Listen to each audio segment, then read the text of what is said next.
Each of Jesus' temptations can be used to cast light on what usually makes us fall.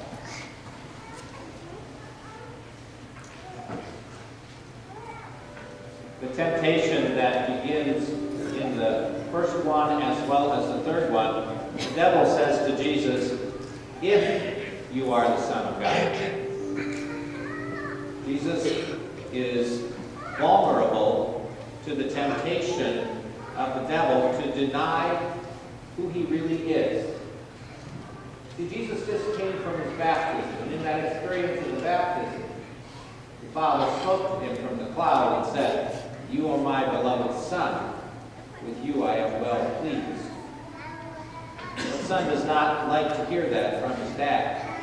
When his dad tells him that he is pleased with him or happy with him or shows to him some way, shape, or form that what he did was good.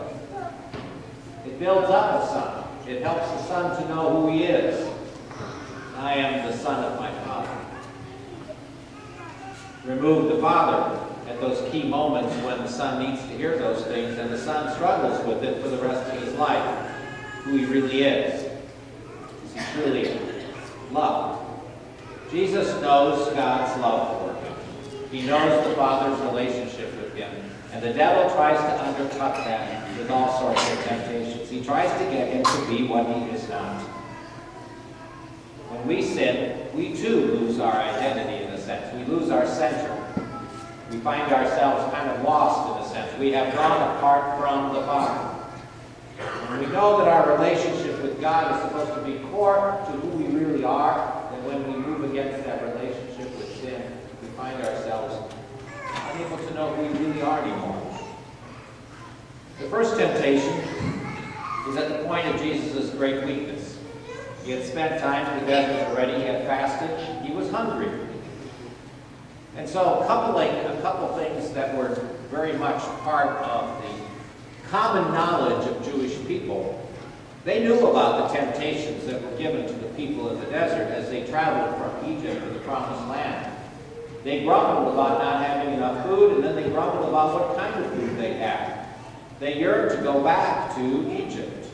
There they were comfortable, even though they weren't free. So the devil says to him, just like Moses hitting the rock and getting water and manna coming from the sky, why don't you take this rock and turn it into bread? Jesus knows that temptation through and through because he remembers it in the people of Israel.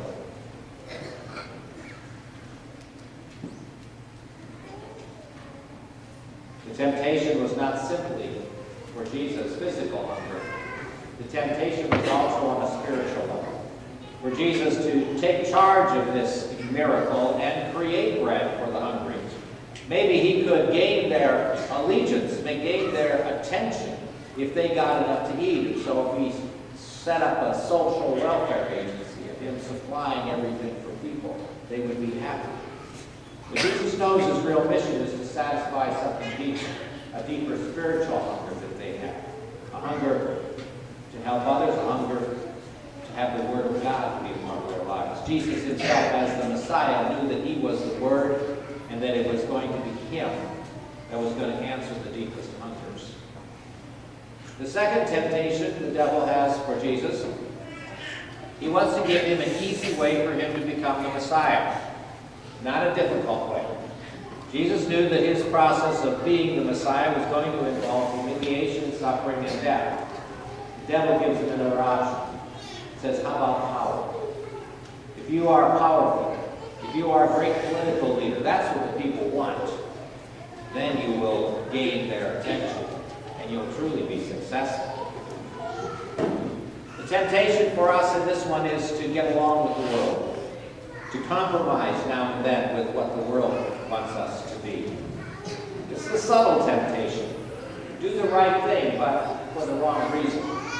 Or use immoral means to get to something that you consider to be a good goal. And then there's the temptation where he takes Jesus and pushes him at the top of the temple and says to him, if you fall down, the angels will catch you if you are the Son of God. This temptation reminds us of the one from the book of Deuteronomy at Meribah and Massah, where the people of Israel test God. And they says, if you are really God, then answer our prayers. And God is not happy with that particular challenge.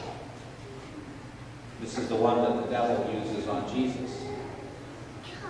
You know, sometimes we grow angry with God because he fails to respond to us in the way we want him to. If such and such happens, we say to God, then I'll know that you love me.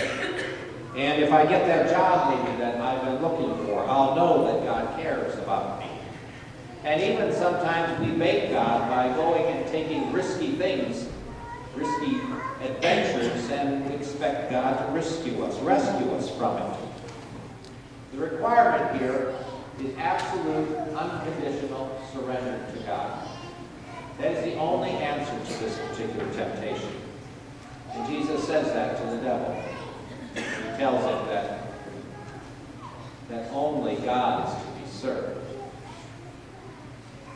There was a young man who related a story about his dad who had a dog that was very, very obedient. He would sometimes bait the dog by placing there in front of him a little piece of meat, and then he would tell the dog, no.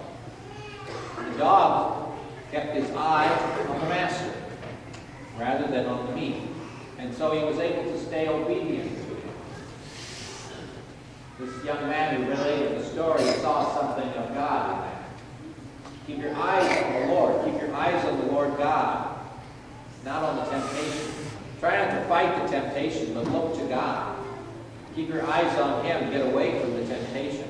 Get some distance, and you will be able to conquer the temptation. Now, the church has given us 3 weapons to use that do exactly that: prayer, fasting, and almsgiving. Prayer is, by itself, keeping our eyes on God. Fasting, it is curbing our physical appetites for the sake of something much more important. Whenever we have that hunger pang, we can be drawn to the fact that we're doing this because we want a closer relationship with God. It's really a spiritual hunger that's more important. And almsgiving is that part of us that needs to help others because they are in need of help. They need us. In this, we remember who we are, and we become less susceptible to the enticements of the flesh, and we become more directed toward others rather than meeting our own selfish needs.